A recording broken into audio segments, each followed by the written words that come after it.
Okay, so in this section, we're going to talk about how to clinically manage cardiovascular and neurovascular syndromes. And when you really get into it, and the clinical objective of trying to determine what you do, there's a lot of different options. And when you're looking at these different strategies that are involved, um, the, ultimately, many of us that are working in a functional medicine arena are really dealing with people that have chronic inflammatory issues. And a lot of times, just going after the inflammation, maybe the initial thing we do, we just may look at these cardiovascular markers as we go through. Atherosclerosis, for example, is not something you can check regularly and see if things are changing or not changing. So we have to look at these surrogate markers that may lead to atherosclerosis. The other thing that we probably need to do more as a community of functional medicine is really look at blood pressure regularly, monitor it, and see if those things are changing.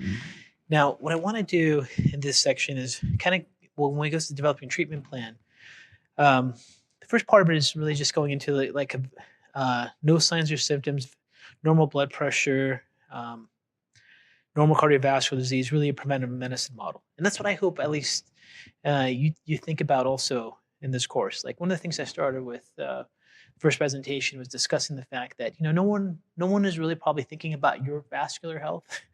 And if you don't care about your own vascular health, no one else will. So maybe, it's a good idea to go through some of these routine tests as a reminder. So this course could be a reminder for you to run some of these lab markers, double check your blood pressure, check your coronary artery calcium score if you haven't had that done, and just get a general idea of where you are. And then we'll get into all the key things you probably already know about, but just to incorporate into your daily routine and daily regular follow-ups to see what's going on. So we're going to talk about the preventive medicine model. That'll apply just things that are important for all of us to do as healthcare professionals. And then the second part is going into when symptoms happen associated with endothelial dysfunction, where you see signs of low nitric oxide, muscle endurance, brain endurance, sexual endurance, poor circulation, and this is, really common. A lot of practitioners, when they start to get older and start to practice more, they get tired sooner. They don't have the stamina to work as many hours as they used to. Some practitioners can't see new patients in the afternoon anymore; they have to see them in the morning. And these are things that happen. Some of it is mitochondrial impairment. Some of it is just a consequence of normal senescence and aging. But some of it is more drastic, where it happens really quickly with people. So even in their early 30s and 40s, they start to have some of these symptoms, or even younger. And that's a red flag for some of these strategies that maybe need to be incorporated to optimize nitric oxide levels. And you should do that regularly in any ways. It'll really improve your brain endurance, brain function, and also be very preventive for you. And then we're going to get into the people that actually have vascular disease. They have full-blown moderate hypertension. They have peripheral arterial disease. They have an abnormal coronary calcium artery scan score. And then what do you do with those people, right? And then there's obviously those that are red flags. And then we kind of try to have to figure out how do we juggle all this stuff into our practices. Now, we also have different practices. Some of us actually have a preventive medicine practice where people come in and they're generally healthy, and they are more into the focus of longevity medicine, and this type of cardiovascular workup and makeup makes sense. That's the small community.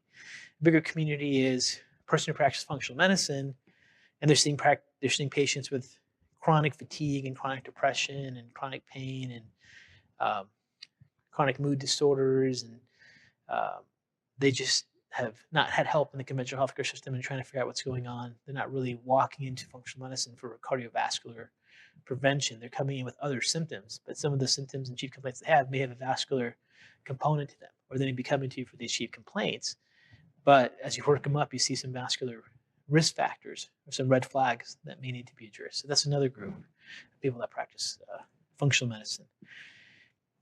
And another group of functional medicine practices may be, a practice where it's the person on the standard American diet that has no idea anything about their health and drinking a liter of Coke per day.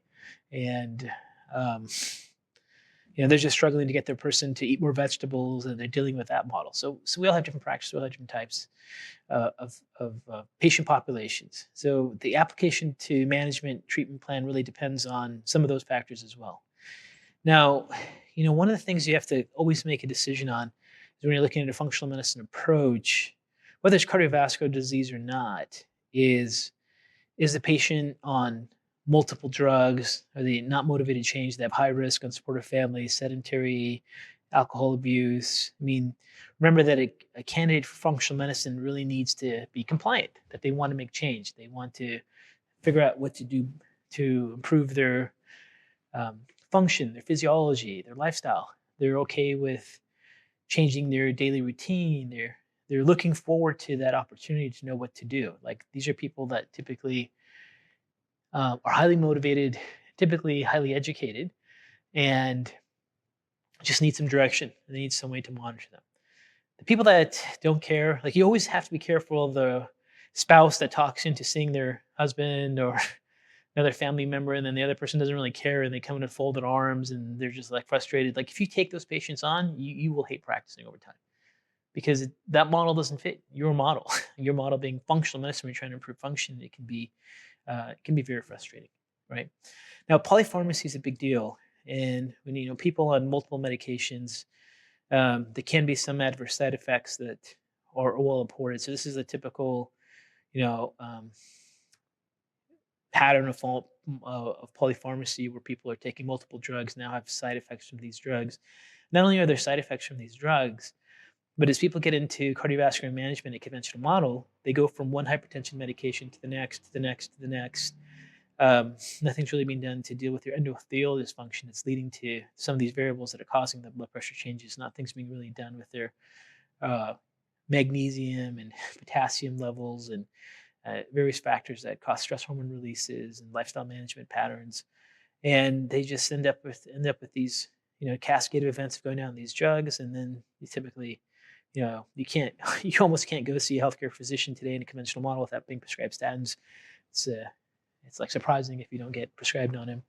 And there's even groups of physicians, especially in the cardiology world, cardiologists that feel like everyone should be on statins preventively forever, and the sooner the better.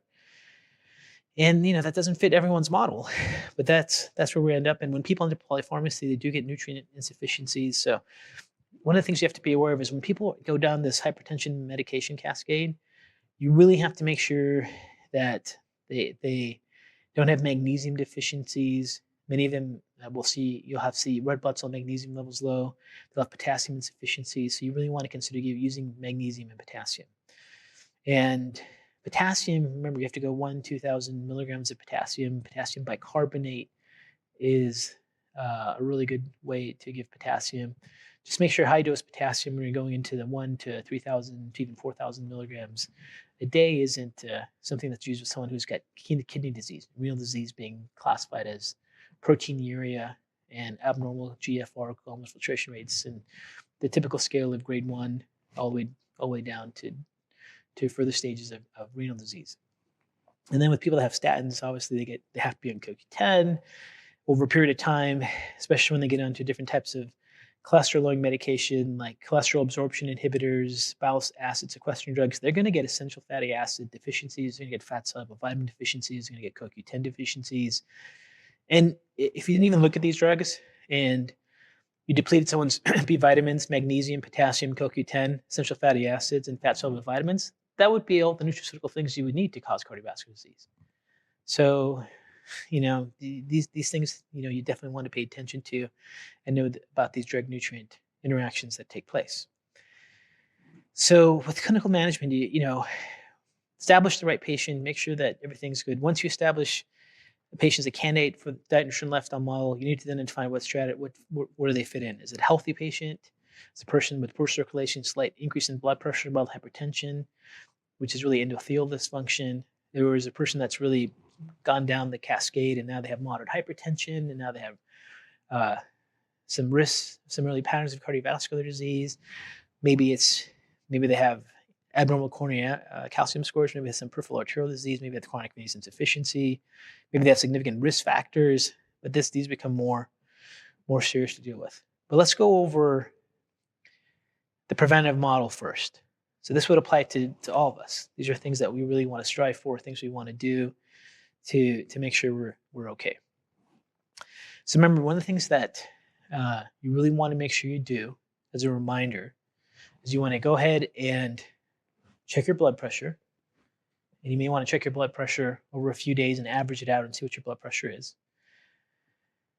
You want to get labs, and the list that we went over during the management is definitely a good place to start. We'll go over that again.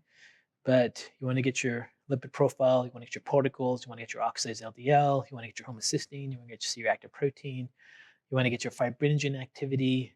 Um, uh, those are the really most important ones. And then you want to get a coronary calcium scan and see what your score is, and that'll really give you a good idea of where you are. And that's something you're going to do with people who progress down the road too. But just for yourself as a preventive model, that you want to have a baseline. If your baseline is you have normal blood pressure and if it's 0 coronary calcium score and your labs are all good, perfect. And then you can compare that down the road and see where things are. And when you look at nutraceuticals for prevention, we went over different models of nutrition. One of them was just like generalizable nutrition, things that are probably really good in general for preventing cardiovascular disease. For sure, are going to be fish oils and B vitamins. We had large meta-analysis studies that have confirmed that. And then, antioxidants, in particular, the most popular antioxidant is resveratrol. Any antioxidant inflammatory can be useful. And then these are the basic ones. So those three should be in everyone's protocol.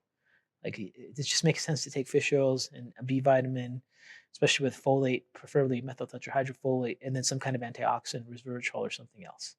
And then if you want to go a little bit deeper, these are honorable mentions. So these are ones that can really be something to consider. Potassium and magnesium and fiber supplements. And this could be really easy to implement, but just having potassium and magnesium at nighttime, and just that helps people sleep. So I personally like to take potassium, magnesium at nighttime, and then just also taking a fiber supplement in the day.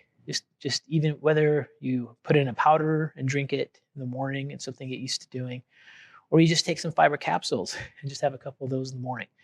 But there's no question that dietary fiber is so critical for many aspects of cardiovascular protection and microbiome diversity, and even different forms of cancer, that this could be very simple to do. Fish oils, B vitamins, an antioxidant, potassium, magnesium nighttime, fiber sometimes during the day. Then if you want to go even deeper as a just preventive model, then you get to the good stuff that really impacts nitric oxide. Vinpocetine, ginkgo biloba, glutathione. So vinpocetine and ginkgo biloba are I think, the two most effective ways to get nitric oxide up, because they activate endothelial nitric oxide. They also activate neuronal nitric oxide. They dampen inducible nitric oxide, which can lead to inflammatory responses. And as far as antioxidants with the most spark, glutathione, preferably a liposomal glutathione for better absorption. But if you had these in your protocol throughout the day, you would really have some very powerful nutraceuticals that hit many parts of the web of mechanisms that cause vascular disease. And these things can be neuroprotective as well, and cardioprotective. And remember, those are the two things we all have to worry about as far as cause of death. So moving on from nutraceuticals, we can get into now vascular health and diet. For most people that are healthcare professionals, this is pretty obvious. And I think most people are very good at eating high fiber and high antioxidant type foods. The problem is what we see a lot with practitioners that I've become friends with and have consulted with, they don't get a diverse form of fatty acids. So you'll see, like, example, they use olive oil and everything, but they don't have a mixed source. So you want to make some effort into getting different types of polyunsaturated fatty acids. So you want to have, in addition to fish oils, you want to have borage oil, you want to have Indian primrose oil, you want to have flaxseed oil, you want to have avocado oil. You want to circulate these things around so you get a diverse form of prostaglandins that are anti-inflammatory. Most healthcare professionals eat a lot of vegetables and fruits and get their fiber sources. Nuts may be an issue for some people if they're lectin resistant. Salt is something everyone has to look at. Sometimes, especially if blood pressure is high, salt needs to be a focus. And then these foods typically are avoided in healthcare professionals. But, there are people that you may be working with that are looking at a preventive model, and they still have a lot of salt in their diet, or they're still consuming high sugar foods, and they may not even know it. But ultimately, you're looking at a diet to impact these things. Insulin spikes are going to be clearly identified in your history and workup because there'll be people that get fatigued and tired after they eat. Um, Strategies to lower blood pressure. You just have to measure blood pressure and see what they are. Anti-inflammatory prostaglandins. When people have prostaglandin imbalances, they end up with chronic pain. They end up with chronic inflammation. Lots of females have prostaglandin imbalances, end up with premenstrual symptoms. So those are important to look at. Look at nitric oxide precursor foods. Be very careful with using mouthwash because it really destroys the bacteria that you need to convert nitrate foods into nitric oxide. At the same time, you got to balance out and make sure you have good dental health and you don't have gingivitis. I mean, flossing is really, really critical in brushing your teeth, especially with electric toothbrush that can really get in there and get some of that debris and plaque off is critical. Um, s- so you can reduce the chances of getting gingivitis. So oral dental health is critical, and then fiber. And I always think it's better not just to have a high fiber diet, but actually make some effort to take a follow fiber supplement throughout the day, just as a part of a routine thing, and diversify your vegetables. In the GI course, we talked about doing a microbiome mashup where you take a bunch of different vegetables and then put them in a food blender and have 20 or 30 different vegetable fibers, and then freeze that and then take a couple tablespoons and mix that with water. That could be a really good way to diversify your microbiome and improve your health. Then you get into lifestyle factors. And then you get into starting with exercise. Well, exercise without question, we know has all these protective effects in our system. The question is what type, how aggressive, and how frequent. Okay, so everyone has different mechanisms, different concerns here for various issues, but you really want to make sure you make it as intense as possible with the ability to recover. So the more intense the exercise is, the more growth hormones released. The more growth hormones released, the greater bone density, the greater muscle mass, the greater anabolic effect, increase in body fat, and so forth. Cardiac contractions can improve, mood can improve, serotonin, dopamine levels can improve, insulin can improve, opioids can improve, people get in better moods. Those things have an impact on the immune system function. So even just a little burst of activity can make a big difference. And sometimes just like a 7-minute high intensity exercise can make a big difference in changing the neuroendocrine immune response and really having protective effects on vascular health. The more intense the exercise, the greater the benefits. Overtraining symptoms can increase with inflammation and oxidative stress. So when you look at the intensity of exercises, you can see the more intense the exercise is more growth hormone, more opioids, more endothelial nitric oxide response, more brain-derived neurotrophic factor, greater insulin receptor site sensitivity, greater immune enhancement until a person starts to overtrain. So the best scenario is to be able to recover from the workout completely the very, very next day. And here's exercise intensity levels, whether you look at moderate, light, or high in a chart, that's for you. But we keep talking about this in various courses because you got to figure out this overtraining syndrome. Now, if you deal with someone who's like got peripheral arterial disease and the leg hurts and they can barely function and move, you got to get them in a pool. You got to get them in something to get their system going. They can lie on their back and just move their arms rigorously for 15, 20-second burst. But you will see that issue come up a lot. So people have chronic venous insufficiency, chronic leg pain, chronic atherosclerosis and suffocation of blood flow to their legs.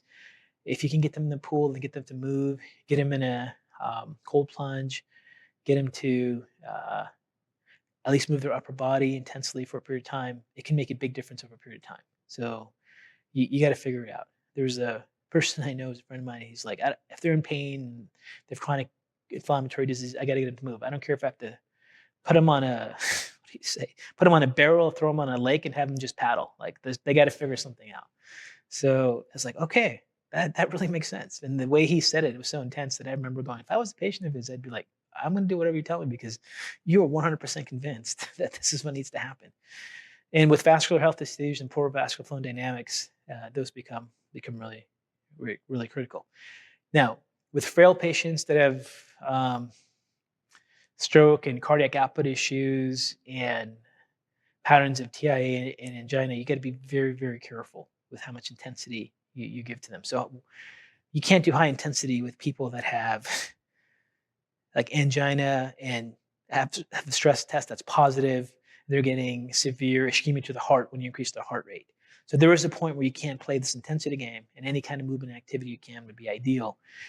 But when a person doesn't have that degree of progression, you really want to be as intense as possible. Once they start to get a positive stress test, that they have, you know, occlusion of the cardiac arteries when they pump their heart so high, and they're suffocating blood flow there. Once people have peripheral arterial disease where the legs really, really hurt and they can barely move, you really try to get as much as you can. You're not going to be able to get much intensity out of them. So there's a point where you lose this amazing benefit of getting these patterns changed. Now with other people that aren't there yet, maybe they have poor nitric oxide patterns and poor circulation.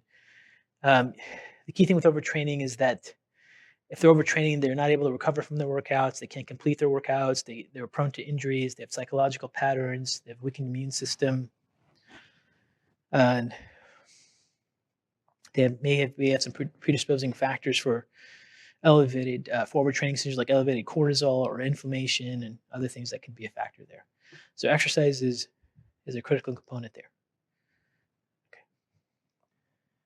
Okay, then we're going to get into sleep. So you have to sleep, and you have to sleep well. This is a key fundamental concept of just overall health. And we talked about sleep patterns in the chronic fatigue course, and we've talked about it throughout different modules because it's so critical for general health for various conditions. But when you look at sleep, the ability to fall asleep is critical. The ability to stay asleep is critical, and the ability to feel fully recovered with sleep is really important. So when you look at people that have a hard time falling asleep, sometimes they just have too much catecholamine circulating in their system, and they got to get some physical activity to fall asleep. Some people have to do physical activity right before bedtime. Some people have to make sure that they turn their work off before it gets too late. So they got to reduce their stress response at night. They got to maybe not have stressful or mentally engaging activities right before they go to bed. That can really be overstimulating for them. So for some people, if they fatigue their brains throughout the day, especially those that have traumatic brain injuries, they have a really hard time falling asleep and getting into a deep sleep. Sometimes people that have a hard time falling asleep should take some nutraceuticals to help their GABAergic pathways. Music therapy, less than 60 beats per minute, can be helpful. And a lot of times you see people, if they're in ketogenic diets or intermittent fasting, they really have their blood sugar levels drop and their cortisol levels go up, their ketone levels drop, and they may need to take some things like MCT oil or exogenous ketones to fall asleep. But you really want to make sure that they're able to fall asleep. Then you have other people that have a hard time staying asleep. And people that wake up 2 to 4 hours after going to sleep, or wake up with anxiety, or have a racing heartbeat, or trembling, or shaking, one of the things to realize is nocturnal hypoglycemia. So anytime someone wakes up in the middle of the night, this is the first thing to think about. And a lot of times it's just they're not getting enough. They're not getting enough food throughout the day to really build their glycogen reserves. So a lot of hypoglycemics that miss meals, then when they eat, they have like a smoothie. And they don't really have enough fiber in their diet. They don't have enough vegetables. They don't have enough protein in their diet to sustain their blood sugar demands for their brain when they go to sleep, so they wake up in the middle of the night. There are people that have just brain injuries and fatigue cortexes, and they can't calm down their brain. That could be another issue. And then obviously different metabolic diseases. Now, one of the things to first realize is nocturnal hypoglycemia. So remember that when a person is eating throughout the day, they're actually not only getting fuel for energy, but they're storing glycogen in their liver. And when they go to bed, they use up about 70% of their glycogen reserves. And then if they don't have enough glycogen reserves and they miss meals throughout the day and they don't have enough glycogen synthesis, then in the middle of the night, they lose their glycogen reserves and enough glucose to the brain. They get into a stress response. Their epinephrine levels go up, and they awaken. So constantly waking in the middle of the night can be a problem. Now, as people get older, one of the things that happens is they can get, prostate hypertrophies. They can have overactive bladders, and things like beta sterols and plant sterols can be very helpful for both of those mechanisms as well. And for certain people that wake up with frequent urination, if they stop drinking fluids, somewhere around 6 o'clock, 7 o'clock. And if they go to bed, like 2 or 3 hours before they go to bed, if they stop drinking fluids, that can help them sometimes get through the night without having some major issues. And also with people that have frequent urination at nighttime, a lot of times it's because they have too much salt. And if they have like a really salty meal before bedtime, they get this all the sodium, and their body has to get rid of it. They have frequent urination. So a lot of times, frequent urination that's not related to prostate hypertrophy is just their vascular tone can't handle too many fluids at night, and they really may have to lower the sodium intake before they go to bed. And a lot of times, reducing sodium intake and then taking magnesium and potassium and things like plant sterols uh, to avoid overactive bladder can really help people sleep through the night. And those things are important because you really want to make sure that uh, you have the neurochemistry of sleep turn on to reduce inflammation, prime the immune system, allow cells to recover. You're really in an anabolic recovery state at nighttime when you're sleeping. Then you want to make sure that you're fully recovered. Other things that are really helpful with people sleeping is weighted blankets. Um, Weighted blankets create a physiological response, like someone's hugging you. They've been shown to drop pulse rates. They've been there to support um, mood changes and anxiety in different studies. So weighted blankets can be very useful. And then music therapy, less than 6 beats per minute, 60 beats per minute, has been shown to change endorphins, help with sleep. White noise machine is really, really beneficial for a lot of people. Just that constant noise, like something's going on at a really consistent rate where there's no pitches of sound, can really help people sleep. So that can be very useful. Mouth taping seems like it's crazy, but mouth taping, you can get these mouth taping things like on Amazon, but there's little valves so you can actually breathe on it. It just forces a person to breathe through their nose, so they get really, really good oxygenation. When someone wakes up in the morning, they just feel like they haven't had really good sleep, they don't feel recovered. It's really because they're waking up in the middle of the night too many times, usually because of frequent urination, or they're waking up in the middle of the night because their blood sugar drops, or they're waking in the night because they're getting hypoxic and they're not getting enough oxygen to their system. So they should always consider doing a sleep study as well, people that are not sleeping through the night, because you got to have that deep, restful sleep. Before you do a sleep study, you can try taping and see if that works. And then for other people, you just have to go in there and also give nutraceuticals to help that GABA pathway. And these are the main things that seem to have different effects, valerian root being probably one of the most powerful ones, especially a liquid valerian root instead of a capsule form. They seem to work really well. So you got to get, for cardiovascular prevention, sleep under control, stress management. I think everyone has to deal with stress management. And you got to, for most people, it's a constant, balancing out and figuring out how to do this. We're under different degrees of stress. This is 6 relaxation techniques to reduce stress that was published by Harvard Health Publishing. Breath focus, body scan, where you relax and contract different muscles, guided imagery, mindfulness, yoga, tai chi, repetitive prayer, meditation. If you guys do that, I know for me, I work best. I do transcendental meditation twice a day for 20 minutes. If I'm in my routine of doing that regularly, I seem to function much, much better. And then you fall out of your routine, and then you go back into your routine. And when you're in your routine, like, oh, why did I stop? This is the best thing ever. I'm so much more efficient. But life happens, and you're constantly battling. And then socialization. Socialization is really critical. So, like, and my wife and I go, well, listen, every week we gotta at least socialize with some person besides us, and I need to get out because I'm stuck writing notes all day and reading all day. So we need to do some socialization, which is really healthy, and especially for people that don't have a wonderful spouse like I do, and people that don't have friends and family to keep them there. They're very alone. It's really, really critical that they get into some kind of hobby, some kind of interaction, even not so much for the hobby, just for that socialization. I mean, the studies on socialization, if you saw, and loneliness, the studies on loneliness were more of a risk factor for cardiovascular disease than obesity, than smoking, right? I mean, much, much more. So loneliness is really a sure way to promote vascular injury, vascular inflammation, and change the neuroendocrine immune system.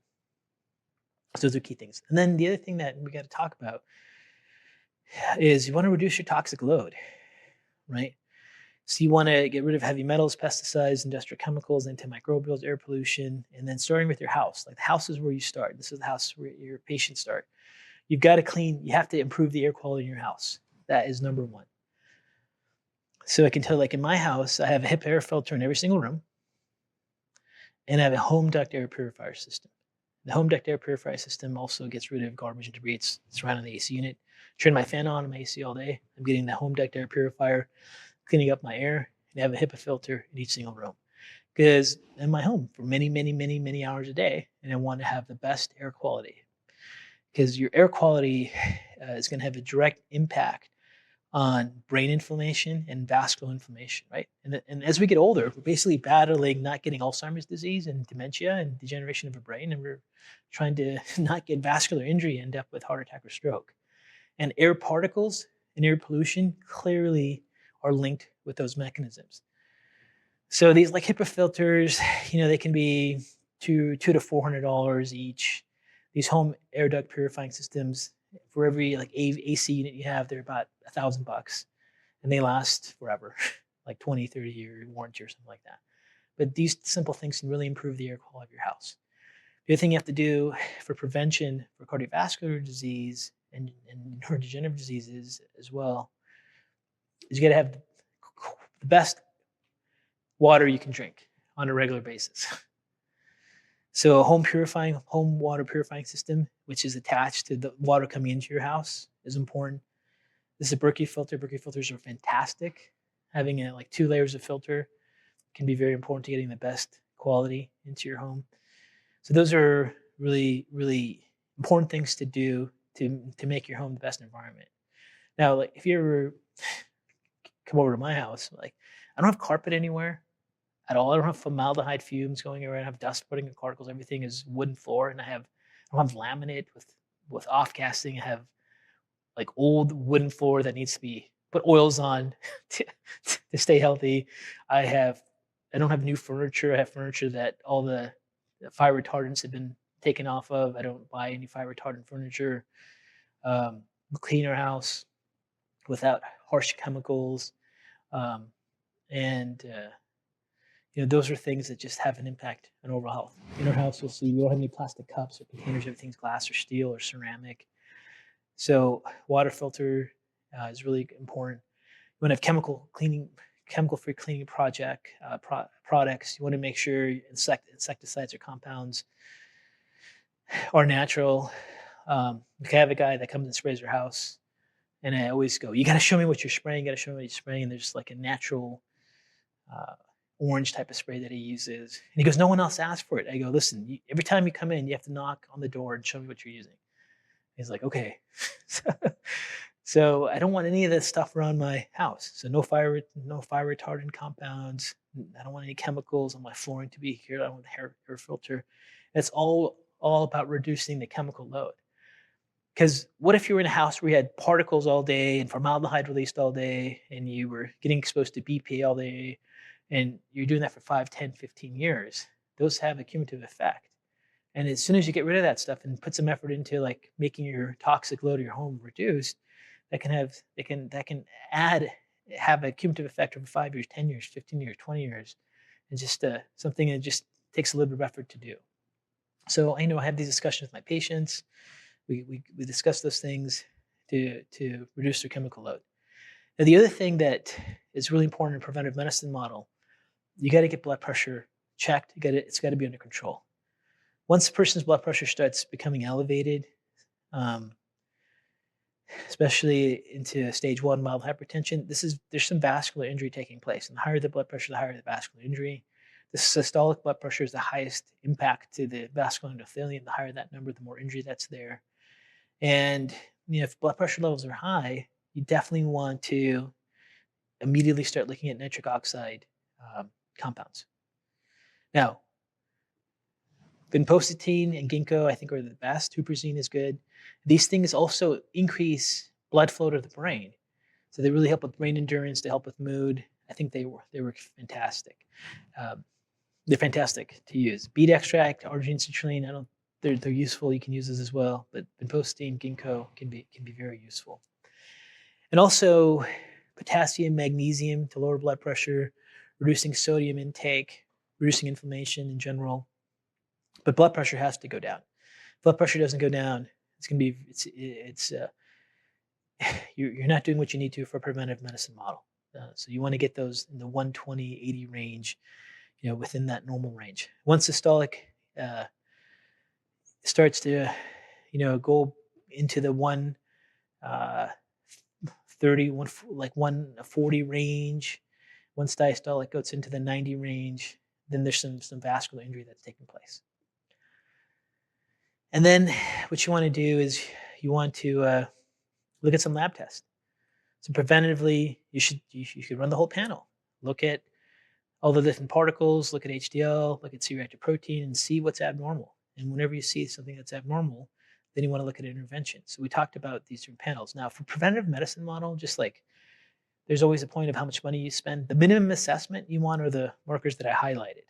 Lipid panel, lipid particles, oxidized LDL, TMAO, C-reactive protein, homocysteine, fibrinogen activity, some blood sugar markers, and vitamin D, right? And if any of those laboratory markers are off, and you can see that which part of this cascade is happening. So if homocysteine is high and CRP is high, then there's vascular inflammation, vascular injury. If oxidized LDL, MMP9 are high, there's oxidation injury to the lipid particles. If fibrinogen activity is high, there's increased clotting. And maybe you go upstream and look for underlying mechanisms, but these are all things that can be done in those situations. Homocysteine is high, obviously you would use B vitamins and methyl donors. If platelet aggregation is high, definitely increase things like essential fatty acids and vitamin E. And then get your coronary, get your heart calcium scoring, get your coronary calcium measurement and see what those are, get your baseline levels, and you should be at 0. Anything above 0 is bad. It's just that simple. So once you get into double digits, it's pretty significant. I mean, it's basically mild to moderate coronary artery disease that's occurring, and that means that pathophysiology is in place, and these things accelerate over time. Remember that these are progressive diseases, and they can be a serious issue. Now, when you look at this study here called Coronary Artery Calcium Scoring as a Predictor of Incidence of Stroke and Systematic Review Meta-Analysis, what they did in this study is they looked at 3 studies. They evaluated 13,262 asymptomatic patients, mean age 60 years, 50% were men, 50% were women, without apparent cardiovascular disease. During the follow-up of 7.2 years, the overall pool incidence of stroke was 0.26 per year. And then they go on to the coronary calcium scores, the early assessment for asymptomatic atherosclerosis, providing prognostic information for the population. So, even if there are no symptoms, what they find is that these coronary calcium scores can be very predictive. And when you look at these different scores and they look at the different people with different scores that ended up with strokes in this study, you can see those that had 0 on their calcium score, there was no statistical significant pattern for them ending up with a stroke. And then as the numbers increase, 1 to 99 calcium coronary artery score, CSC score, the levels of ischemic stroke went up. And 100 to 400, the levels went up. Once it went over 400, the level percentage of ischemic stroke levels went up. So there's a direct, look at this linear relationship. Could it be any more linear? The higher the score, the greater incidence for stroke. These are people with no symptoms. So this is why it's so important to look at those markers. So the CAC score is an independent marker for risk of cardiovascular events, mortality, all-cause mortality, and it provides additional information. It's predictive. Now, can it be reversed? Yes. So the question is, to what level? So coronary calcium scores can be changed a little bit. I'm not going to go from 1,200 down to 0 with any kind of intervention, but they can definitely be changed, and they could also, be stopped from progressing. So those are all the key things that you definitely want to take a look at. There was actually a paper published reversing coronary artery calcium score using a functional medicine protocol, 12-month approach, where they showed some changes in baseline and post-scan after 12 months. It wasn't down to 0, but there's just some improvements. They basically did whole foods, vegetables, high fiber, anti-inflammatory, and different nutraceuticals. Very basic model in that case study publication. So we look at preventive models, take some nutraceutical prevention, vascular health, exercise, coronary calcium score, blood pressure, and those are things that all of us can employ into our daily routine to make sure that we're healthy. Now, once you get into the next pattern, where there are some symptoms of low nitric oxide, poor muscle endurance, poor vein endurance, poor circulation, poor sexual endurance, cold hands, cold feet. You see someone that all of a sudden has to wear socks at night. You see someone that their nails always like beat up. They're starting to get fungal nail growth. Their blood pressure starting to go up. Those are all signs that nitric oxide levels are dropping. And when nitric oxide levels drop, there's reduced energy, there's reduced tissue recovery, there's uh, uh, impacts in healthy circulation, there's impacts in brain function and sexual function and so forth. So it's really important to keep nitric oxide levels up. Just aging alone, will decrease your endothelial nitric oxide synthase activity. So as we age, we can have a decline here.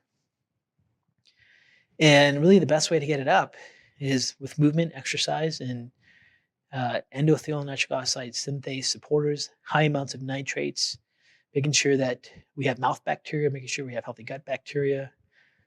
We're not on protein pump inhibitors, but keeping nitric oxide levels up is going to prevent this downward cascade of getting injury to the vascular endothelium and atheroma development and eventually vascular disease. So the earliest symptoms we also want to look for clinically is the symptoms of reduced nitric oxide, these endurance issues. Like someone says, I can't function, I can't work as long as I used to, I can't think as long as I used to, I can't drive as long as I used to, can't work out as long as I used to. It takes me much longer to recover from a workout. Hands and feet are always cold, my blood pressure is going up. Those are all signs of poor nitric oxide. And remember, once this nitric oxide pathway starts to happen, they're setting up the stage for high blood pressure and vascular injury with further decrease in nitric oxide and then narrowing of the artery into the next cycle where they start to get endothelium permeability and injury, which then causes its own further injury and breakdown, and then the whole atherosclerosis process. Again, this can happen from like 0 to complete atherosclerosis in like 3 years. It doesn't take a lifetime. So once you start to see early signs, you can see someone severely progress in a very short period of time, depending how aggressive and active these feed-forward pathways are. So it's not like a lifetime of accumulation of plaques. It can happen very, very quickly and very, very aggressively. Or someone like they're fine, and maybe they're starting to decline at 40. And even have this scenario at age 60, but it can be from 43 to 47. Boom, they got a stroke because a lot of the wrong mechanisms took place. So when it comes to these nitric oxide pathways, we know exercise increases them really importantly, especially high intensity exercise. We know things like endothelial nitric oxide stimulators, hawthorn extract, vinpocetine, ginkgo, nitrates from food, healthy gut bacteria are critical to convert nitrates into endothelial nitric oxide, citrulline, arginine have all been shown to increase nitric oxide, but also inflammation and free radicals and antioxidants and antibiotics and protein pump inhibitors all decrease nitric oxide. So those are things to also be aware of. And this is the studies with mouthwash and protein pump inhibitors. And H. pylori infections can have an impact on these nitrate pathways as well. Okay, so once you've addressed people that have poor circulation, blood flow, what you should see as you're improving their nitric oxide levels is you see their blood pressure go down, and you should see their nail bed color changes. So you can actually have patients and like you take a picture of their nail beds, it should be nice and pink, and then they're white, and then you have them do some interventions and you see them change color. They might tell you, hey, I don't need to wear socks at nighttime to fall asleep anymore. My circulation is much better, or I'm having greater recovery. So those are all the things that you want to keep an eye on as you employ those strategies. And then you get into people that actually have significant risk factors, biggest one being hypertension or obesity or smoking or atherosclerosis and microvascular disease. And then you got to figure out how are you going to manage them. And this is where Like if you have a patient that comes in and says, I had a TIA last week, that's going to be different than a person that just comes in for another symptom. Or if someone says to you that, they have a risk in their family for heart attack, and then you work them up and you find out they're diabetic and they have hypertension, right? Ultimately, you got to once you figure out that you need to go after the vascular system as part of your clinical intervention, how aggressively you approach them, and whether you do an upstream or downstream or combination approach is going to be determined by the severity and urgency of the situation. They just told you they had a TIA, it's much, much more urgent to tell you that if you find out they have angina that's occurring all the time and they do a stress test and they have ST depression, they have these ischemic events of the heart when they increase their heart rate, that's a totally different story, right? So we talked about the mechanism of cardiovascular disease, and and we drew a line and said, it's really about endothelial dysfunction. There's upstream mechanisms and downstream mechanisms. Downstream mechanisms, you try to immediately control blood pressure aggressively, and upstream mechanisms, you look at things like dysglycemia and lifestyle, and you try to implement them. Maybe you need to immediately start with downstream and then work your way into upstream. But those are the clinical decisions you have to make and have discussions with the patient. So once someone comes in with significant risk factors or clinical symptoms associated with vascular disease, when you determine the urgency, you do the same thing as you did before for looking at prevention. You look at clinical presentation, laboratory tests, and a coronary calcium score. So we went through the medical history and physical exam. So let's go over how to rate this. So I made a scale of 1 to 10, 10 being more severe. So let's start with blood pressure. So when you want to look at how severe and how aggressive you need to be with a clinical approach and whether they go upstream or downstream, one of the biggest factors is going to be what their blood pressure is. So if they have normal blood pressure, then you're not worried so much. If they have stage 1 hypertension, where their systolic is 130 to 139, or their diastolic is 80 to 89, they're probably, you can think of them as like a level 5. If they have hypertension, stage 2, 140, 190, there may be level 6 degree of severity. And this is just like a general idea, just to kind of illustrate the point. If it's higher than 140 or 190, you can start to go from like 6 to 8, and even 9 or 10 when they have like really, really high blood sugars, 180 systolic to 120. This I have listed as an 8, but this can easily be listed as a 10. And other clues too that this could be very severe is if they have already peripheral arterial disease. They come in, one leg looks totally different than the other leg, their pulse is different, their skin is different. You do an ankle brachial index, you see that, oh my goodness, they have significant patterns of peripheral arterial disease. You see history of vascular dementia.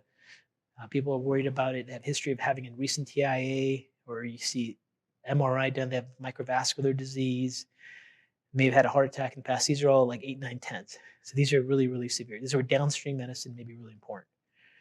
And then the severity goes down when you look at the upper part of this graph, where they just may have some family risk factors, and they may have some signs of electric oxide. They may be up here. So one thing you're going to look at is just their clinical presentation, history, and physical exam. And that's one part of evaluation of how severe the case is. The next part of looking at how severe the case is to be how I develop a treatment plan, how aggressive you want to be, is to look at labs. And when you look at labs, I mean, you go all the way down to 10. Like oxidized LDL is really a big deal. If a person has oxidized DL, classify them in the 9, 10 category. You have to figure out what's happening, because that's really the mechanism of atherosclerosis. That oxidation of LDL is the most serious and significant lab marker. That has to go down. HbA1c above 7, holy moly.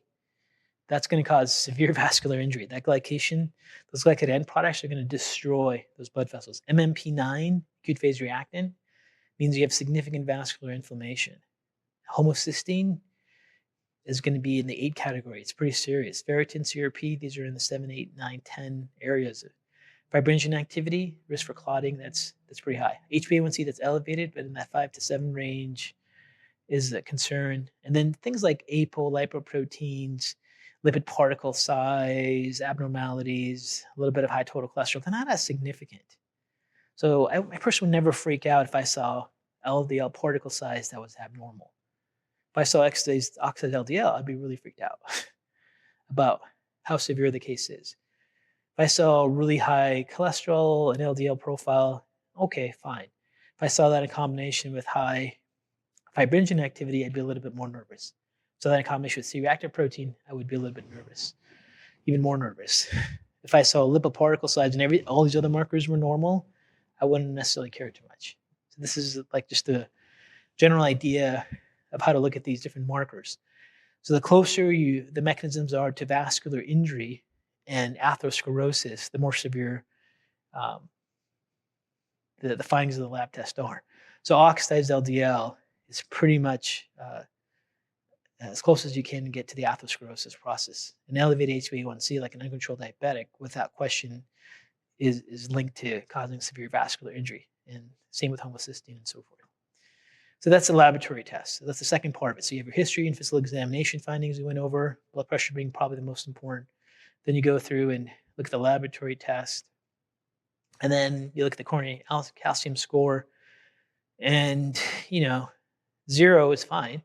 As soon as they have 1, and 1 to 10, they're at a 7 for concern of severity, which means they're starting to have some plaquing. Then the higher the number, the greater risk they are. So it goes from 7, 8, 9, and 10. Anything above 400, it's a 10. It's pretty severe. So you're really concerned about their cardiovascular risk. So then you combine like these different factors on to determine how aggressively you want to manage their case. Okay, because not everyone's going to be managed the same degree of intensity.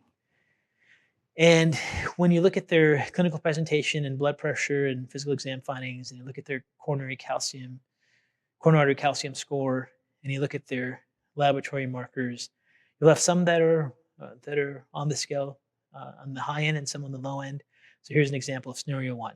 So let's say someone's slightly overweight, their BMI is up, but their hypertension is stage 1, so that's like a 6, but they have peripheral arterial disease, that's an 8.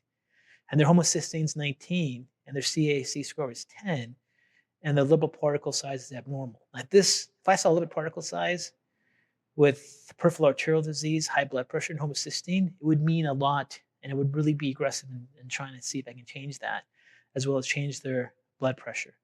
So this case is like, this is pretty serious. This needs a really aggressive approach because they're showing up with things down in the red area here, 8 and 9. So this would require a sit down, eye to eye contact, letting them know what the seriousness of the situation is, and you go from there. Now let's say you have a different scenario. Someone they're slightly overweight, they have lipid particle size, but they don't have these other findings. And assuming you tested them and they weren't there. And even when you went through and checked, you found their blood pressure was normal, their homocysteine was normal, CAC score was normal. Now their particle size doesn't mean as much, right? So this is a different variation of case 1. Now case 2, let's say you have a scenario like this where they're obese, they're a smoker, they're diabetic, they have hypertension stage 2, they had a recent TIA, they have angina episodes, lipid particle size are abnormal, fibrinogen activity is high, C-reactive protein, ferritin, homocysteine is high, MMP9 is high, HbA1c is high, oxidized LDL is involved. So they have all these different reactions in this 9-10 area, and the CAC score is 1400. This guy's counting each day. I mean, this person could literally wake up tomorrow and be dead. I mean, this is as extreme as it gets. It's severe inflammation, severe atherosclerosis. It's not going to take much to do this. So this would be very aggressive. Definitely want to consider downstream medicine. You definitely want to get all these markers down. High amounts of antioxidants, high amounts of fish oils, anything you can do with intervention. Freak them out to stop smoking. Whatever you need to do to make this change. And really make sure they have a will, make sure they have everything in place. This is no joke. This is very, very serious. Now, if they didn't have these other oxidized LDL markers in TIA episodes, and there were a variation where they just had hypertension stage 2, but none of the other markers were involved, their LDL particle size is abnormal, it's still a concern, but it's not as serious, right? Let's give you another scenario here. Normal blood pressure, normal lipids, but calcium, uh, coronary artery calcium score is 890. This is this is not good. This is someone who would look like they're healthy and functioning well, but there's some atherosclerosis there. These are things where you think of pathogens. These are things where you think of other inflammatory mediators that may be there that can be an issue. Now, what if you saw that and their MPP9 oxidized LDL was high? Then for sure you're looking for pathogens, infections, chemicals, oxidative stress, various factors that could be causing those patterns. So a key part of management is how intense you are, what kind of discussion you have with the patient, and obviously when you factor in those three variables, their physical exam and blood pressure as one variable, and how severe those things are with their lab test markers and their um, CAC score, you can get an idea of what you need to do. And when you look at this, compliance of the patient is also really important. So if you look at vascular risk on a scale of 1 to 10, and assuming, if you get a 10, any one of these three is a 10, is the highest number would be the number you would use for your vascular score. And then you look at compliance, that can tell you where you need to go. So let's say someone has a vascular risk of 10, right? So they have something on here that says 10, like this person right here, has oxidized LDL and CAC score, for example. If their vascular score is 10 and their compliance to get motivated and do things is 1, that's like, hey, maybe you need to go do some pharmacology. Maybe you should go take that blood pressure medication. Maybe you should go on the whole line of statins, and because that's where you're at. You're not going to try to improve your sleep. You're not going to try to reduce your salt. You're not going to try to do any of those things. So this is where pharmacology shines. That patient population right there. And what if someone has a vascular risk of 1 and they have a compliance of 10? They're like, hey, I'm totally motivated. I just want to reduce risk. Well, that's where preventive medicine shines, because now you can really go in there and go upstream as much as you can and take your time and figure things out. What if you have someone who's got a vascular risk of 5 and compliance of 8? Well, then that's where upstream works. What if you have someone who's got a vascular risk of 8 and compliance of 8? Well, then maybe it's a combined upstream and downstream approach.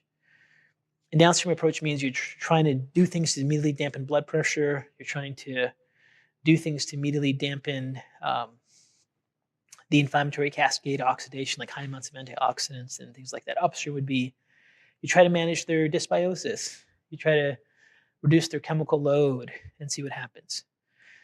So in many cases, patients will need to be informed of all the risk and benefits to determine the best personalized approach, and they're a player with you. Now, when you look at, in reality, most people that you're going to see that have significant cardiovascular risk factors, they're going to be insulin-resistant, pre-diabetic, overweight, right? And if you go upstream with them, you may change everything as you control their insulin resistance patterns and reverse them out of that whole diabetic pattern. Now, in this course, we don't have the time to go into that in great detail. We have an entire module on dysglycemia and diabetes patterns that goes into that in great deal. But remember that when insulin levels are high, you can increase blood pressure. You're going to have vascular endothelial damage. You're going to change the lipid particles. You're going to increase oxidation. You're going to increase fibrinogen activity. All those things take place. And this is where a downstream approach comes in. Because if you can dampen their insulin resistance and their diabetic pattern, maybe it's a combination of having them lose weight. Maybe it's a combination of having them reduce their carbohydrate intake. Maybe you put them into full-blown ketosis, whatever the scenarios may be. You look at these markers here, like fasting glucose, HbA1c, fructosamine, fasting insulin, postprandial as your primary indicators of what needs to happen. And as you change these markers here, you look downstream and see if their lipid particle size improved, if their blood pressure improved, if their fibrinogen activity improved, if their inflammatory markers improved, if their oxidation markers improved. So that would be just an upstream mechanism where all you're focused in on is the insulin management. A combined approach would be, until you get these levels down, you're going to put them on a high amount of antioxidants because they have oxidized LDL. Or until you get their blood sugar down, you're going to put them on high amounts of potassium and magnesium and hawthorn extract because you're trying to get their blood pressure down as you're controlling their insulin levels. So it really depends, again, on the specific clinical scenario and what you decide to do. With people that have insulin resistance, remember there's a cascade of events. They go from normal blood sugar to postprandial dysglycemia where they eat and they get tired, to insulin resistance, um, to metabolic syndrome where they start to gain weight and have hormonal issues, to full-blown diabetes, and diabetes with glycation end products like HbA1c is high, and then with complications and then nephropathy and so forth. In stage one, where they just have some fatigue after meals and their fasting blood glucose is a little bit high, just increasing exercise, reducing complex carbohydrates, reducing simple sugars may be, very effective. And, you know, exercise with high intensity workouts without overtraining to optimize insulin signaling, low carbohydrate diet to reduce insulin surges, monitoring fasting glucose and the postprandial glucose insulin response if you do a challenge test, and nutraceuticals to improve insulin signaling, like things like berberine, things like chromium, vanadium, B vitamins, alpha lipoic acid. Those would be good strategies. The dietary focus may be just on the cardiometabolic diet or Mediterranean diet, or it could go into a ketogenic diet, which we do when they get a little bit further progressed. And once they get into metabolic syndrome, the key difference being in metabolic syndrome, that's when you start to see not only their fasting glucose and insulin high, but that's when their LDL levels go up, their HDL levels go down, their triglycerides are higher than their cholesterol. This is when you really start to see their blood pressure climb from their insulin resistance. And in some of these cases, they're so inflamed that they really can't exercise until they get their inflammation down. In stage two, when they get into the metabolic syndrome, diabetic stage, you got to be much more aggressive. And this is where ketogenic diets are important. Intermittent fasting becomes important. Diets to look at advanced glycation end products become important. And in stage two, you really want to get their insulin levels down before they start to exercise and move. Now, in the dysglycemia course, we talked about diabetes patterns in this stage with that metabolic syndrome. We showed a lot of research that shows people in the stage into the diabetic stage have mitochondria that's uncoupling. They can't produce energy. They can't recover. They have significant inflammatory mediators, the oxidative stress. So even just like a light workout can put them into an inflammatory state, and then their body hurts and they want to quit and they don't want to do anything, and they get into this vicious cycle. So a lot of times it's easier to reduce the inflammatory foods, get them into a state of ketosis. As they get into ketosis, they start to use fat for energy, and then that ketosis state allows them to then not get hungry till later throughout the day, and then they start getting into a time-restricted feeding window where they have, they only have an eating window of 8 hours, and they go to 6 hours, and maybe even go to 4 hours, and as they lose weight and get their inflammation down, their insulin signaling, and get into ketosis, they can really go through and reverse that pattern. So as they get into metabolic syndrome, even into diabetic patterns, getting into ketosis seems to be a very, very effective way to reverse all their cardiovascular risk factors. Remember, when they go to ketosis and get into a ketogenic state, you're going to see their LDL levels go up. You're going to see the lipid particles go up. That's because they're using fat for energy as their primary fuel, and that's okay. You're going to expect to see that, and you want to let the patient know that so they're not totally freaked out when they see those patterns. But you got to make sure their inflammatory markers and their blood sugar markers are going down, and their fatigue after meal symptoms are going down, and their pain and inflammation symptoms are going down.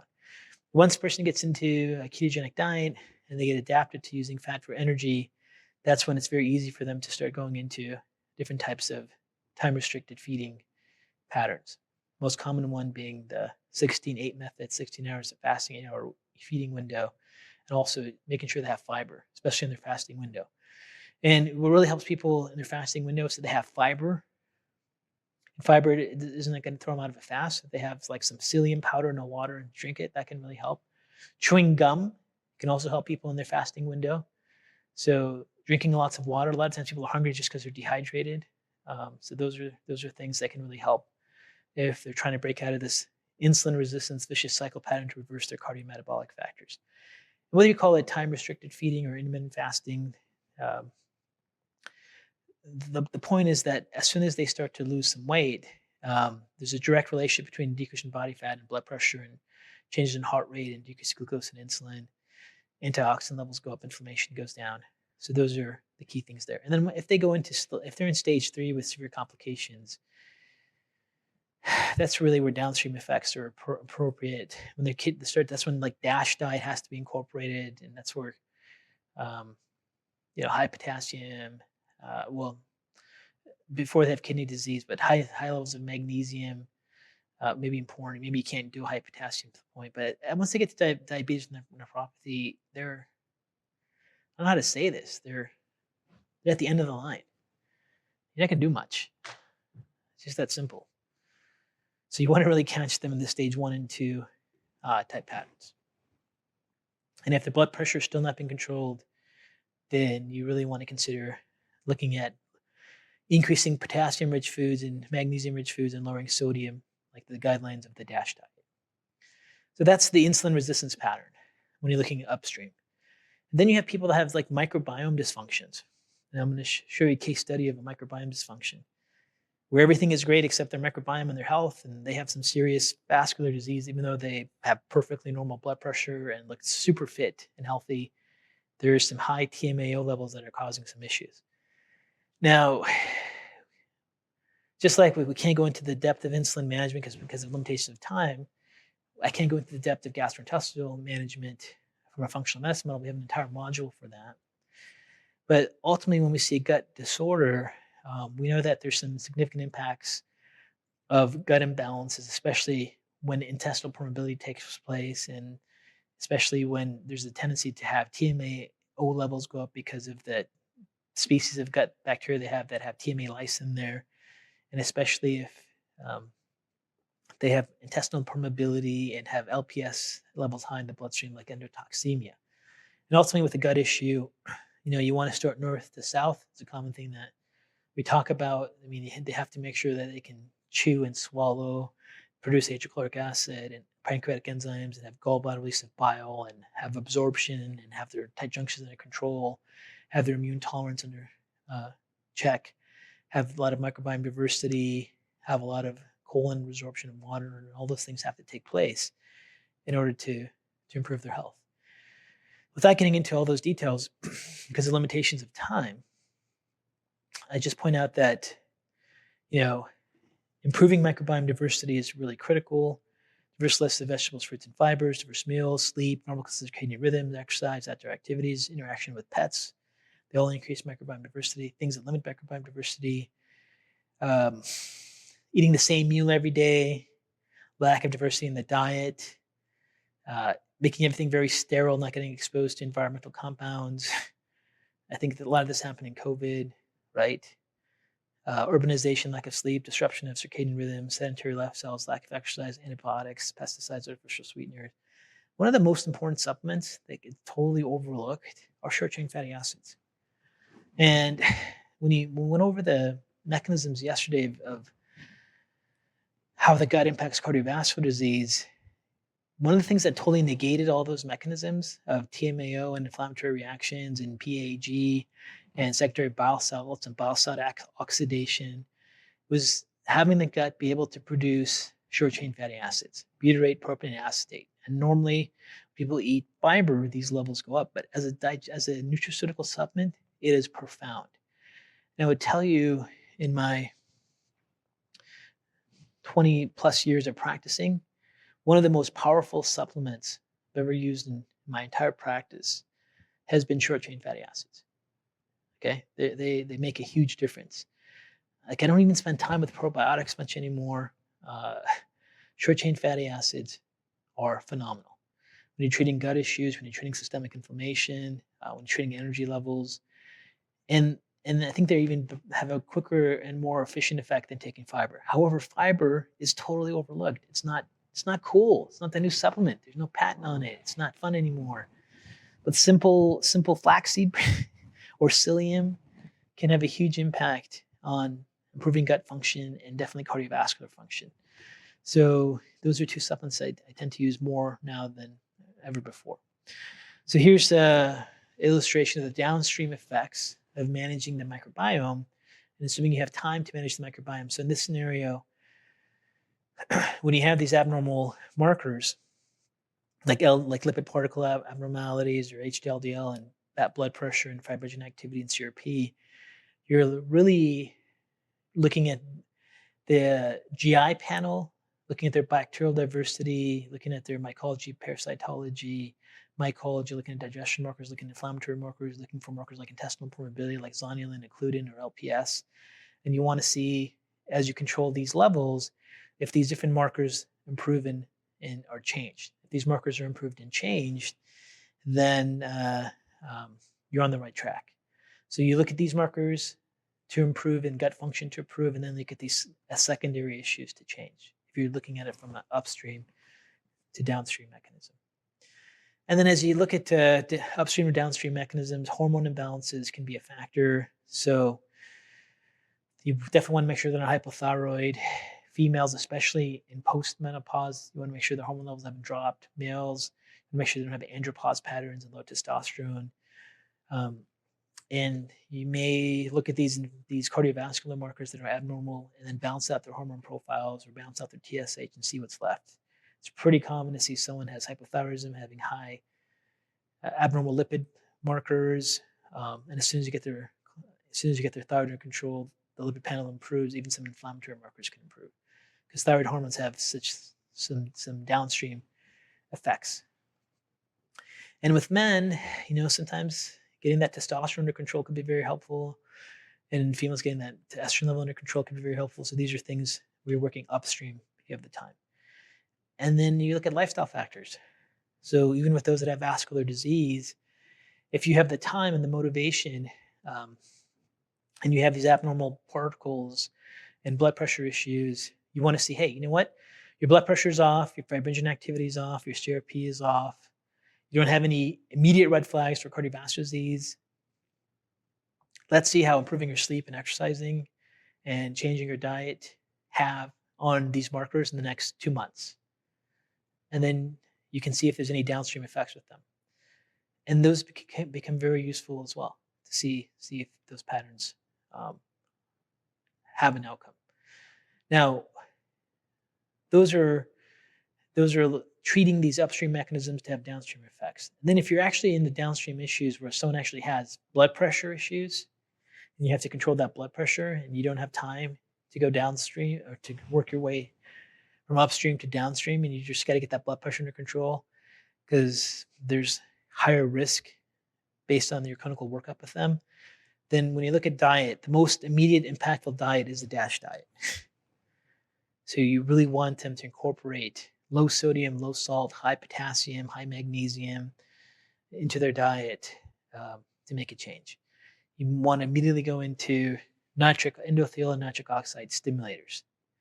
The DASH diet with endothelial and nitric oxide stimulators and things like high potassium, high magnesium can be very effective in lowering blood pressure. And then if you're dealing with atherosclerosis and you're working downstream right away, then you want to take a look at this chart and really determine, what's going on. Is the CRP level abnormal? Is there homocysteine level abnormal? Is the ferritin levels abnormal? And what are the different factors that are involved here? So let's talk about some of these factors in more detail. So CRP levels. So if CRP levels are high, let me give you some clinical pearls. Because if they're like, the range, you really don't want them above 1. If they're 1 to 3, that's slightly elevated. If they're above 3, it's abnormal. If it's double digit, because if you see C-reactive protein double digit, there's an infection somewhere. If you see C-reactive protein double digit, you got to make sure they're not suffering from some kind of malignancy, right? But C-reactive protein, like in the 4 to 5 range, single digits, but above the normal reference range, is really, really a big deal. And it's not associated with just not having enough antioxidants or inflammation in their body. So you'll see someone who's got, like, for example, inflammatory bowel disease. Until you can figure out how to get their inflammatory bowel disease under control, you may not be able to control their CRP. You could have someone that has high amounts of HbA1c, glycation, the CRP is high. Until you can get their blood sugar, those levels down, you won't be able to get CRP to change. What I'm trying to say is, even though you want to work downstream and give people anti-inflammatory compounds and antioxidants, when you see something like CRP, that's abnormal. you're not going to change it until the underlying mechanisms are managed. It's not going to change with nutraceuticals. Like you're not going to have someone with high CRP and give them green tea and pomegranate and anti-inflammatory compounds and see those levels go down. CRP being high is a physiological mechanism that has to be identified. Now, on the other hand, homocysteine is going to go down. Homocysteine is going to go down with MHTF and B vitamins. And if you don't see it go down, you just need to increase the dose, make sure that they don't have any absorption issues, any hypochlorhydria, but homocysteine can go down quickly. Now, if you see ferritin levels high, because you have to get them off iron supplements and iron foods. Let me show you a case study where a person's in chronic pain. They can't get out of chronic pain with their ferritin levels being high until they get off iron. And you get a person who's eating red meat almost every single day and eating high amounts of iron-rich foods like organ meats and spinach. It's because they think it's great for their health, but they have a high ferritin count. So it's promoting that Fenton inflammatory reaction. So not all these mediators are going to be the same. If you have pathogen antibodies, there's actual infection, then you got to get them to strengthen their immune system to get some change there. If you see serum heavy metals, now serum heavy metals have like a range between 0 and 4 and 5 as being within the normal reference range. Anything above 0 is abnormal. It doesn't really matter what the lab says. If you have any amount of lead or mercury in your bloodstream, that's not good. So you want to see everything in the 0 range. And sometimes, using chelating agents can be really helpful when you're looking at serum heavy metals. Like you can get calcium EDTA without a prescription. Calcium EDTA with high amounts of NaC and sulfur compounds for some people can be enough to get rid of heavy metals. And always use fiber in combination with that. Other times, if you don't see those levels going down, they may need to get DMPS or EDTA drips or DMSA to really get those levels down. But that's this other marker. And then TMAO, TMAO levels are high, you can use things like olive oil and resveratrol and berberine to bring them down, but ultimately you may have to go to the gut and see what those factors are. And to be quite honest, we don't know at this point if TMAO elevations or in some people just due to genetic variations of their microbiome or just caused by dysbiosis. So for some people, it's going to be an ongoing risk factor. So once they change their diet and improve their gut function, you want to see if those levels change. You could have someone where you look at the GI panel, you fix what's abnormal, their digestion improves, they improve their diet, they have no more gastrointestinal symptoms, you run TMAO again, and it's normal. Someone else, you do all those things, you run TMAO, it's still abnormal. Then you have to go and reduce foods that are high in choline that they may have missed. And then maybe once you do that, they drop down. As soon as they eat them again, they go back up, even though they don't have significant gut issues. So TMAO is just as simple as like once you fix dysbiosis, it goes away. We don't really know why some people have greater populations of these bacteria that have these TMA lyase pathways. There's definitely a trend towards dysbiosis, but for some people, they just have different bacterial populations. So be aware of that. And then the lipid panels, as we discussed treatment, everyone's freaked out about these lipid panels. I've had patients where they've done blood work on them. Hey, can you check me for HIV? I'm all sure. They're like, I just want to make sure. And then the blood test comes back, and before they say anything to you, they go, hey, can you tell me what my cholesterol was? You're like, don't you want to know about HIV? Like, oh yeah. But what's my cholesterol? You're like, wow. Or it could be some other marker. People are freaked out about cholesterol. There's so much information about it. There's so much attention being put on it. It's because they over time with statin drugs and everything they found that these levels can go down. The initial study they did with cholesterol was they injected rats with cholesterol. These rats all developed heart disease, and then that model of cholesterol causing heart disease became available. Then about 15 years later, researchers looked at the original study and looked at the chemical they injected with cholesterol. It was also very inflammatory, and they injected rabbits, the same exact species of rabbits, with that inflammatory mediator without the cholesterol, and they all got heart disease. But there's been this focus on cholesterol. Now, cholesterol adds to the fire, but that fire is vascular endothelial destruction, drops in nitric oxide first. So you got to be, you know, it's important to look at, but it's not the only thing. And now we have this whole group of people that are so fixated on the particle size. And don't be too fixated on the particle size either. Just smaller. It's pretty simple. Smaller particle size means there's increased risk from the cholesterol model, but it's not the only thing. The other key markers are like the oxidized LDL and MMP9. Okay. Now, oxidized LDL, when you see that, there's got to be a significant and severe depletion of antioxidants right off the bat.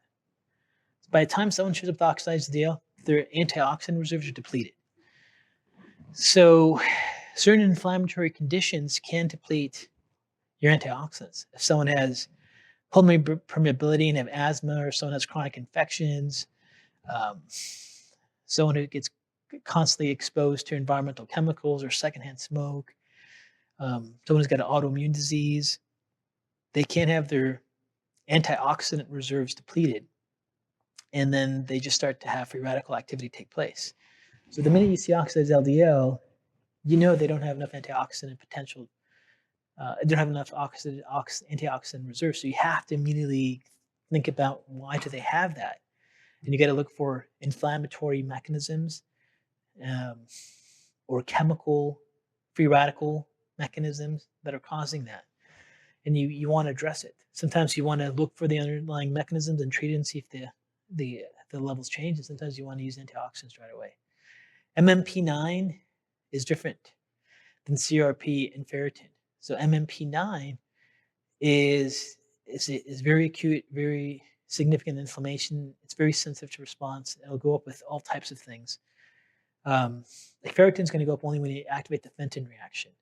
CRP will only go up with certain cytokine activity, but MMP9, these matrix proteins are very, very sensitive. So when they're up, just know there's some inflammatory responses. But if they're up chronically, there's going to be some vascular injury. Fibrinogen activity, you got to take seriously with fibrinogen activity, because as soon as you see fibrinogen activity high, make sure the person is not on birth control pills. Birth control pills can absolutely increase fibrinogen activity and lead to clots and TIA-like symptoms and so forth. And if it's not birth control pills, make sure they're not on estrogens, and especially things like Premarin instead of bioidentical source. They tend to have greater clotting activity, so make sure that there's no concern with that. And then make sure, secondly, that they don't have an essential fatty acid imbalance. So make sure that they're not fat phobic and totally on a fat-free diet. Make sure they're getting diverse amounts of essential fatty acids in. You may even want to do an essential fatty acid profile and figure out where there could be some deficiencies in their fatty acid patterns. So it's really all about getting the prostaglandins in balance, figuring out why that's there, and maybe even having to really look at vitamin E deficiencies and fat soluble vitamin deficiencies. Maybe they have an underlying gallbladder issue. The deeper you can dig, the better outcomes you can get. And then you can look at these different nutraceuticals. So in summary, when we look at these different treatment approaches, you've got to figure out how you're going to handle this. So is it just a preventive model? Is it a strategy to optimize nitric oxide? Is it a strategy to really look at some serious risk factors and some symptoms that are causing some mechanisms? Can you have time to go upstream? Do you have to go downstream? Do you have to do both together? And that's the big picture. Now, one more time, just as we finish up here with management, before we get into case studies and finish the course, make sure you get your coronary artery calcium score, make sure you check your blood pressure, and make sure you do your labs that check all the different cardiovascular markers that we've been going over, and get that baseline for yourself. When it comes to your practice, you have to make sure you know how to get insulin resistance under control. If you haven't taken the diabetic module, you definitely want to do that. You want to make sure you also know how to really get gut issues under control. You really want to look at that pathway too. One of the easiest and fastest ways to reverse all these cardiovascular risk markers for people um, is secondary to them just being overweight and having insulin resistant obesity. So intermittent fasting, time restricted fasting, ketogenic diet, getting a ketosis, doing high intensity exercise, all those will have the most profound impact on changing these cardiovascular markers. And the combination of those strategies together will help you determine how you go. Now, the other thing I want to point out is your practice model of how you treat cardiovascular disease and how you manage patients that can change over time.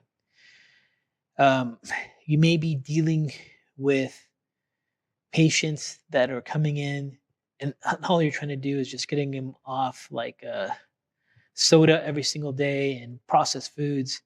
And as your practice builds more, and you start to see more chronic patients. Now you're dealing with more extreme things, and you start to see patients that have heart disease for no reason, and you got to dig deeper and find out the strategies. And that's typically what happens when people start to get into a functional medicine model.